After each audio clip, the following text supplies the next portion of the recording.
வணக்கம் and welcome to my channel தென்னாட்டு வீரன். சப்ஸ்கிரைப் பண்ணாதவங்க சப்ஸ்கிரைப் பண்ணிக்கோங்க அண்ட் பிடிச்சிருந்தா லைக் பண்ணிவிட்டு அப்படியே ஷேர் பண்ணிவிடுங்க.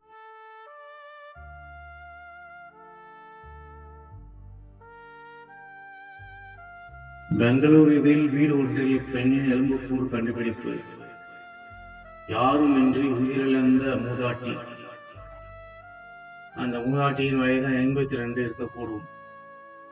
பெங்களூருவின் பகல்குண்டே பகுதியில் ஹவானூர் லேஅவுட் என்ற இடத்தில் அமைந்துள்ள வீடு ஒன்றில் 52 வயது பெண்ணின் எலும்புக்கூடு கண்டெடுக்கப்பட்டுள்ளது.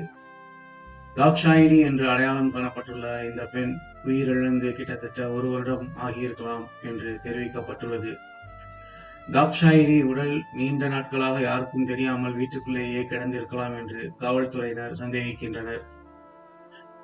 இவர்களின் குடும்ப பின்னணி: மகன் மற்றும் கணவன் உயிரிழந்த பிறகு தாக்ஷாயினி தனியாக வாழ்ந்து வந்துள்ளார். மகன் மற்றும் கணவனின் மறைவுக்கு பிறகு தாக்ஷாயினி மிகுந்த மன அழுத்தத்தில் அவதியடைந்து வந்ததாக விசாரணையில் தெரிய வந்துள்ளது. தாக்ஷாயினியின் கணவர் 10 வருடங்களுக்கு முன்பு உயிரிழந்துள்ளார். அவரது மகனும் புற்றுநோயால் பாதிக்கப்பட்டு உயிரிழந்துள்ளார். தாக்ஷாயினியின் மகளும் மருமகனும் இந்த காலகட்டத்தில் இங்கு வந்து செல்லவில்லை என்று கூறப்படுகிறது. மறக்காம லைக் பண்ணிட்டு ஷேர் பண்ணிடுங்க. அப்படியே நீங்களும் சப்ஸ்கிரைப் பண்ணிடுங்க. தேங்க்யூ ஃபார் வாட்சிங். Bye bye.